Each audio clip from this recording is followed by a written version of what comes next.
Good morning students.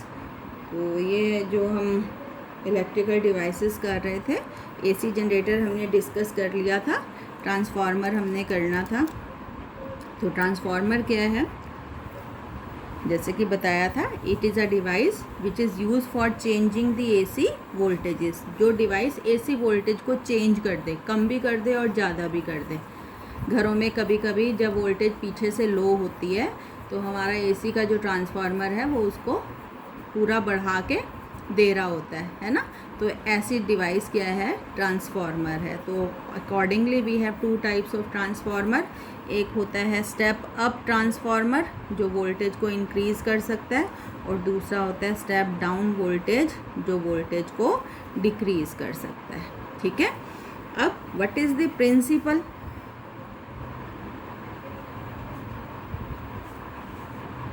तो transformer is based upon mutual induction. याद है, आपने किया था पिछले चैप्टर में, सेल्फ इंडक्शन और म्यूचुअल इंडक्शन। क्या था mutual induction? Property of two coils जिसकी वजह से each coil opposes any change in the magnetic flux, each coil opposes any change in the strength of current flowing through the other by inducing a current in itself. So this is the principle of transformer. अब हम बात करते हैं construction, working और theory. तो क्या होता है कंस्ट्रक्शन में? It consist of a soft laminated iron core. एक आयरन की कोर लेते हैं हम, ठीक है। इस आयरन की कोर के ऊपर हम दो कॉइल्स लपेटते हैं। ये है प्राइमरी कॉइल P1 P2 और ये है आपकी secondary coil S1 S2। AC जिसको हमने बदलना है उसको हम प्राइमरी में कनेक्ट करते हैं। ये AC का सिंबल होता है बेटा, देखो साइन फंक्शन जैसा सिंबल है, ठीक है। ये एसी वोल्टेज का सिंबल है। तो एसी को कनेक्ट करते हैं प्राइमरी कॉइल में, और बढ़ी हुई या कम हुई जो एसी वोल्टेज है वो हम इस लोड रेजिस्टेंस के से लेते हैं। ये जो हमें आउटपुट, मतलब यहाँ हमें मिलती है आउटपुट वोल्टेज और यहाँ हम देते हैं इनपुट, ठीक है। S1 S2 is the secondary coil, P1 P2 is the primary coil. तो फिर देख लो construction. It consist of two coils, a primary coil P1 P2 and a secondary coil S1 S2. Both are wound over a laminated soft iron core and they are well insulated from each other. एक दूसरे को touch नहीं करती हैं, ठीक है। Let NP is the number of turns in primary coil. ये जो number of turns है प्राइमरी में, ये कितने हैं? NP, P for primary, and NS is the number of turns in secondary coil. अब देखो ये करंट है, एसी करंट। क्या होता है एसी करंट? जिसका मैग्नीट्यूड टाइम के साथ चेंज हो रहा है। अब जब करंट बदलेगा, इसमें से जब करंट बदलेगा कॉइल में से, तो फील्ड बदलेगी, और फील्ड बदलेगी तो फ्लक्स बदलेगा, और जब फ्लक्स बदलेगा तो EMF इज़ इंड्यूस। तो प्राइमरी में जो EMF इंड्यूस हो रही है उसको हम EP मानते हैं, P for primary, E for induced EMF। कितनी? -dφ/dt, और यहाँ हम NP से मल्टीप्लाई भी करेंगे। EMF induced in the primary coil is -NP dφ/dt। यही होता है ना फार्मूला इंड्यूस्ड EMF का, NBA cos थीटा, है ना। ये होता है आपका फ्लक्स, और E होता है -dφ/dt। तो NBA cos थीटा क्या होता है? फ्लक्स होता है। तो -NP dφ/dt। अब अगर हम ये मान लें कि जितना फ्लक्स प्राइमरी का बदल रहा है उतना ही सेकेंडरी का भी चेंज हो रहा है, क्योंकि they are held nearby, तो EMF induced in the secondary coil is -NS dφ/dt। इसमें हमने माना है कि rate of change of flux दोनों कॉइल में सेम है, जितना इसका बदला उतना इसका बदला। तो ये होगी आपकी इक्वेशन 1 और ये होगी 2। डिवाइड 2/1, तो ये हो गया आपका ES/EP is equal to -NS dφ/dt -NP D minus से माइनस कैंसिल। तो ये जो रेशो आया है ES बटे EP बराबर है NS बटे NP, इसको हम कहते हैं ट्रांसफॉर्मेशन रेशो। क्या कहते हैं? ट्रांसफॉर्मेशन रेशो के।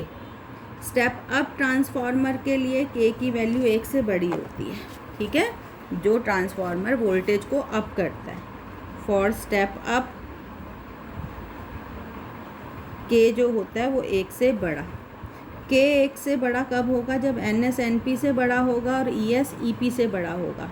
मतलब ES सेकेंडरी वोल्टेज ज़्यादा है, प्राइमरी कम है। मतलब प्राइमरी में हमने कम दी थी और सेकेंडरी में हमें वोल्टेज ज़्यादा मिली, तो क्या किया ट्रांसफर ने? वोल्टेज बढ़ाई है ना, इसीलिए इसको कहते हैं स्टेप अप ट्रांसफार्मर। और ES अगर EP से बड़ा है तो NS is greater than NP, कि नंबर ऑफ टर्न्स जो हैं वो सेकेंडरी कॉइल में ज़्यादा हैं, प्राइमरी में कम है। किसके लिए?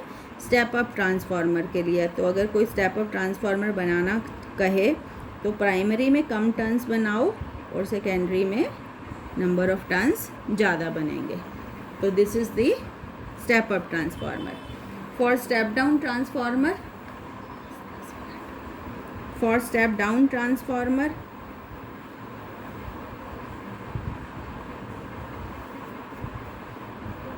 के जो होता है वो 1 से कम।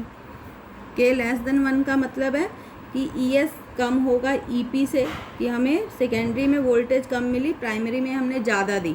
मतलब प्राइमरी में यहाँ ज़्यादा दी, यहाँ कम मिली, तो क्या किया इसने? ट्रांसफार्मर ने वोल्टेज डिक्रीज़ कर दी ना, तो इसको हम कहते हैं स्टेप डाउन। और इसीलिए NS जो होगा लेस देन क्या रहेगा? NP। मतलब स्टेप डाउन के केस में नंबर ऑफ टर्न्स प्राइमरी में ज़्यादा होंगे और सेकेंडरी में नंबर ऑफ टर्न्स कम होंगे, ठीक है। तो अगर कोई पूछ ले ऑब्जेक्टिव कि कोई ट्रांसफार्मर है जिसमें प्राइमरी कॉइल में 10 टर्न्स हैं और सेकेंडरी कॉइल में 100 टर्न है, तो कौन सा ट्रांसफार्मर हुआ? Step up. क्यों? क्योंकि सेकेंडरी में नंबर ऑफ टर्न्स ज़्यादा है। फॉर एग्जांपल कोई ट्रांसफार्मर है, ठीक है, प्राइमरी कॉइल में 20 टर्न्स है और सेकेंडरी कॉइल में 5 टर्न्स हैं। किस टाइप का बनेगा ये ट्रांसफार्मर? स्टेप डाउन, क्योंकि सेकेंडरी में नंबर ऑफ टर्न्स कम है, ठीक है। तो दिस इज़ द थ्योरी। अच्छा, एक और इसमें हम करेंगे कि इनपुट वोल्टेज हम मानते हैं इनपुट पावर बराबर रहती है आउटपुट पावर के, if we assume there is no power loss.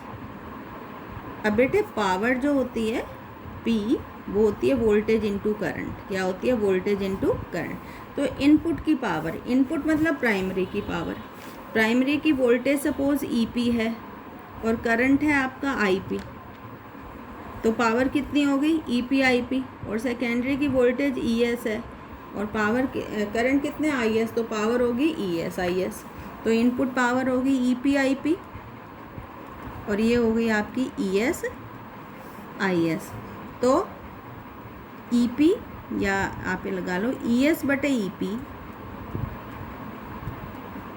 IP बटे IS, यही आ रहा है ना। अब देखो जरा ध्यान से, फॉर स्टेप अप ट्रांसफार्मर क्या करता है? वोल्टेज बढ़ाता है। सेकेंडरी वोल्टेज ज़्यादा है और प्राइमरी वोल्टेज कम है, ठीक है। स्टेप अप के लिए अगर ES EP से बड़ा है तो obviously IP is greater than IS। यहाँ भी IP बड़ा होगा IS से। मतलब देखो वोल्टेज तो सेकेंडरी में बढ़ गई, लेकिन करंट सेकेंडरी में क्या हो गया? कम हो गया। आ रही है बात समझ में? कि वोल्टेज तो जितना भी फ़ायदा हमें वोल्टेज में होता है, जितनी वोल्टेज बढ़ती है उतना ही नुकसान हमें करंट में होता है। तो स्टेप अप ट्रांसफ़र में वोल्टेज तो बढ़ जाती है लेकिन करंट कम हो जाता है। ऐसे ही स्टेप डाउन में वोल्टेज कम हो जाएगी लेकिन करंट बढ़ जाएगा, ठीक है। तो दिस इज़ द ट्रांसफार्मर। आसान है बिल्कुल, 5 मार्क्स में आता है। ये क्या करता है? चेंज करता है AC वोल्टेजेस को। कितने तरीके के होते हैं? 2, स्टेप अप जो वोल्टेज को बढ़ा दे, और स्टेप डाउन ट्रांसफार्मर जो वोल्टेज को कम कर दे। प्रिंसिपल क्या है इसका? Mutual induction. ये देखो, ये ऑब्जेक्टिव में आ जाता है कि what is the principle of transformer. अब आपको ऑप्शन दिए होंगे EMI, self induction, mutual induction, none of these. तो आपको क्या लिखना है? Mutual induction. और वो कब लिख पाओगे? जब आपको याद होंगी ऐसी बातें।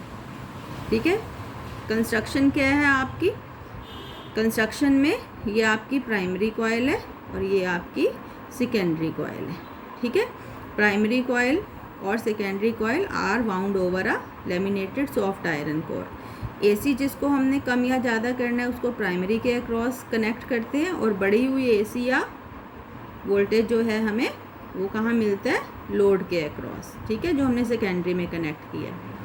तो अब कैसे होता है कि जब यहाँ करंट बदलेगा तो फील्ड बदलेगी, फील्ड बदलेगी तो फ्लक्स बदलेगा, फ्लक्स बदलेगा तो EMF इंड्यूस होएगी।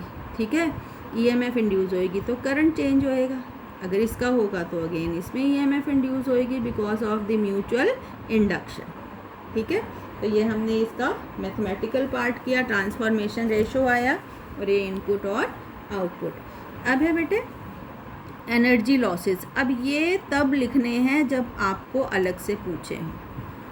ठीक है, एनर्जी लॉसेस इन ट्रांसफार्मर, कि किस किस तरीके के एनर्जी लॉस होते हैं ट्रांसफार्मर के अंदर। नंबर 1 एक होता है बेटे कॉपर लॉस। कॉपर लॉस किसको कहते हैं? ये जो कॉइल्स थी प्राइमरी और सेकेंडरी, ये कॉपर की बनी है ना, कॉपर की तार लपेट के बनाई है। तो जब ये तारें गर्म हो जाती हैं तो जो ऊर्जा का जो लॉस होता है, एनर्जी लॉस होता है, उसको हम कहते हैं कॉपर लॉस। दूसरा होता है आयरन लॉस। आयरन की कोर के गर्म होने से जो एनर्जी का नुकसान हो रहा है उसको हम कहते हैं आयरन लॉस। तीसरा होता है leakage of magnetic flux occurs. हमने मान लिया कि d∅dt जितना फ्लक्स प्राइमरी से रिलेटेड है उतना ही सेकेंडरी से रिलेटेड है, पर ऐसा होता नहीं है। कुछ ना कुछ लीकेज हो जाती है फ्लक्स में और सेकेंडरी का फ्लक्स थोड़ा कम रह जाता है। और चौथा होता है मैग्नेटो स्ट्रिक्शन। अब ये मैग्नेटो स्ट्रिक्शन किसको कहते हैं? आप कभी देखना, ये जो सड़क किनारे ट्रांसफार्मर्स खड़े हुए हैं, इसके पास जाके अगर आप सुन के देखो तो एक हमिंग नॉइज़ आती रहती है, जैसे इस तरीके की एक नॉइज़ आती है। तो उसके ज़रिए जो लॉस हो रहा है एनर्जी का उसको हम कहते हैं मैग्नेटो स्ट्रिक्शन। और पांचवा जो लॉस होता है उसको हम कहते हैं हिस्टेरेसिस। ये जो आपकी आयरन कोर है इसके बार बार मैग्नेटाइज और डीमैग्नेटाइज होने की वजह से जो लॉस होता है उसको हम कहते हैं हिस्टेरेसिस लॉस। तो ये 5 तरीके हैं जिनके जरिए energy loss occurs in transformers. ठीक है, अब है यूजेस ऑफ ट्रांसफार्मर्स। कहाँ कहाँ यूज़ होते हैं तो बताओ कहाँ कहाँ होते हैं? आपने देखा है। नंबर 1 इन होम अप्लायंसेस, आपकी टीवी, फ्रिज, कूलर के साथ, to stabilize the voltage. Number 2 अब सड़क किनारे खेतों में बड़े बड़े ट्रांसफार्मर लगे हुए हैं ना, तो उनका इस्तेमाल होता है टू क्या करने के लिए? बोलो। ट्रांसमिशन ऑफ इलेक्ट्रिसिटी को लंबी दूरियों तक ट्रांसमिट करवाने में। तीसरा ये जो आपका स्टेप डाउन ट्रांसफार्मर होता है, तो ट्रांसमिशन ऑफ AC है ओवर लॉन्ग डिस्टेंसेस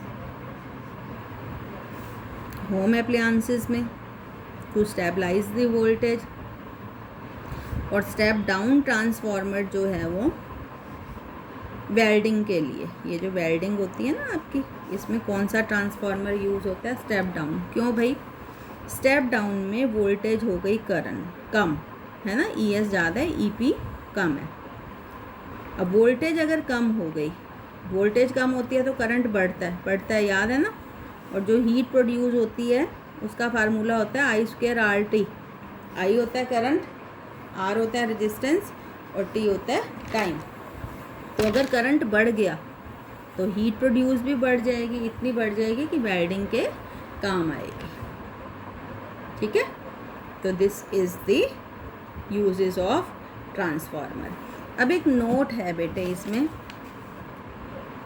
कि वाई AC इज़, ये क्वेश्चन आ भी जाता है, ट्रांसमिटेड एट हाई वोल्टेजेस। ये जो आपके ट्रांसमिशन होता है बहुत, ये 22,000 वोल्ट की लाइन जा रही होती है ना, जिसके ज़रिए ट्रांसमिशन होता है। और घरों में कितनी आती है? 220 वोल्ट, है ना। Why AC is transmitted at high voltages. Low voltage पे क्यों नहीं करते हम? हाई वोल्टेज खतरा भी होता है, फिर भी हम हाई वोल्टेज पे करते हैं। लो पे क्यों नहीं करते हैं? बोलो। वोल्टेज हाई है तो करंट क्या हो गया? लो। करंट हो गया लो, और करंट हो गया लो तो जो पावर लॉस है लाइन में, उसका फार्मूला होता है I²R। अगर करंट कम है तो जो पावर लॉस है ट्रांसमिशन के दौरान वो भी क्या हो जाता है? कम हो जाता है, अगर हम AC को हाई वोल्टेज पर ट्रांसमिट करवाते हैं। अगर वोल्टेज लो रखेंगे तो करंट हो जाएगा हाई, और ये जो पावर है ये क्या हो जाएगी? ज़्यादा लॉस होएगी। ट्रांसमिशन के दौरान जो लॉस होएगा पावर का वो ज़्यादा हो जाएगा। ठीक है बेटे, तो this is all about the transformer. तो हमने 2 डिवाइस जो हैं वो कर ली है, एक AC जनरेटर और ट्रांसफार्मर। ये आज का जो लेक्चर है ये 2 वीडियोस में करना पड़ा, चार्जिंग ख़त्म हो रही थी इस वजह से। ठीक है, PDF में दोनों की सेम भेजूँगी और आप ये दोनों के दोनों कंप्लीट करके लिख के मुझे सेंड करेंगे। Okay, thank you.